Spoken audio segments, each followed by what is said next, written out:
आज की इस वीडियो में हम एक जबरदस्त और सनसनीखेज बॉलीवुड फिल्म धुरंधर 2025 की मुकम्मल कहानी बयान करने जा रहे हैं, जिसमें रणवीर सिंह और अक्षय खन्ना जैसे ताकतवर अदाकार मरकजी किरदारों में नजर आते हैं। ये फिल्म सिर्फ एक्शन तक महदूद नहीं बल्कि ताकत, सियासत, ज़हनी खेल और बदले की एक गहरी कहानी है। वीडियो को आखिर तक जरूर देखें क्योंकि हर मंजर के साथ कहानी मजीद खतरनाक होती चली जाती है। फिल्म की शुरुआत भारत के एक हसास सियासी इलाके से होती है, जहां अंडरग्राउंड सियासत और जराइम का एक गंदा खेल जारी होता है।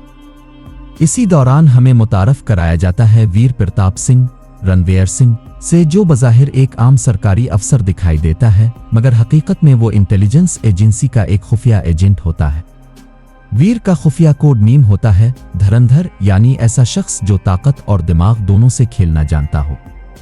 दूसरी तरफ हमें मिलता है अधिराज खन्ना, अक्षय खन्ना, जो एक निहायत खामोश, ठंडे मिजाज और हिसाब किताब से चलने वाला सियासी स्ट्रेटजिस्ट है। वो देखने में नर्म और मुहज़्ज़ब लगता है, मगर हकीकत में पूरे निज़ाम को अपनी उंगलियों पर नचाने की सलाहियत रखता है। अधिराज सिर्फ इक़्तिदार नहीं चाहता बल्कि पूरे सिस्टम को अंदर से कंट्रोल करना इसका असल मकसद होता है। वीर प्रताप को एक खुफिया मिशन सौंपा जाता है, अधिराज खन्ना के सियासी और मुजरिमाना नेटवर्क को बेनकाब करना।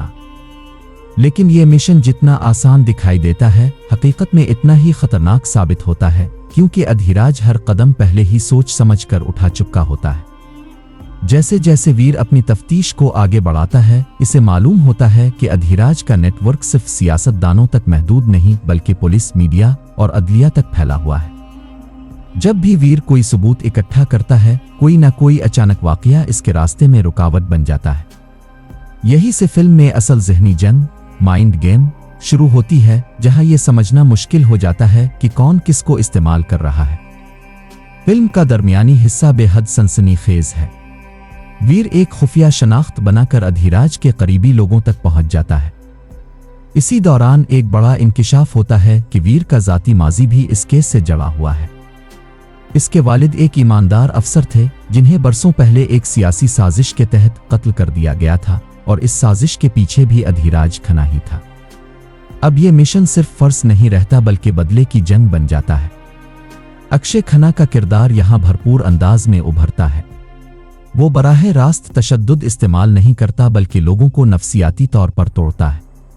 वो वीर को कमजोर करने के लिए इसके करीबी लोगों को निशाना बनाता है, जिसकी वजह से वीर जज्बाती दबाव में आ जाता है।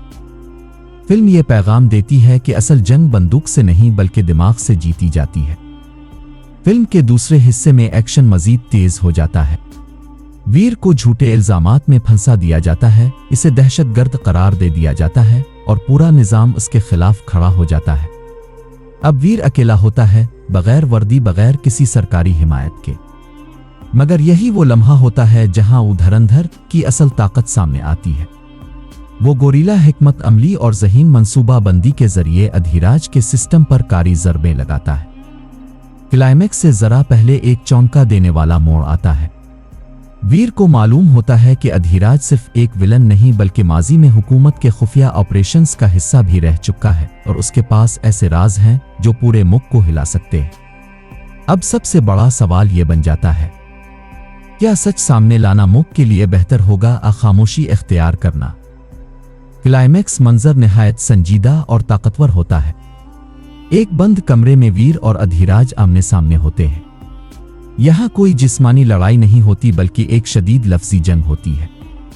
अधिराज मान लेता है कि इसने निजाम को अपने फायदे के लिए इस्तेमाल किया, मगर वो खुद को विलन तस्लीम नहीं करता।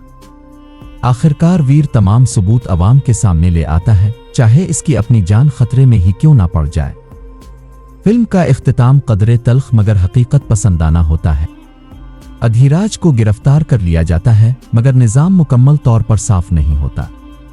वीर खामोशी से मंजर से हिट जाता है, बगैर किसी तमगे और बगैर किसी शोहरत के। आखिरी मंजर में सिर्फ एक जुमला सुनने को मिलता है, धुरंधर कभी रोशनी में नहीं आता।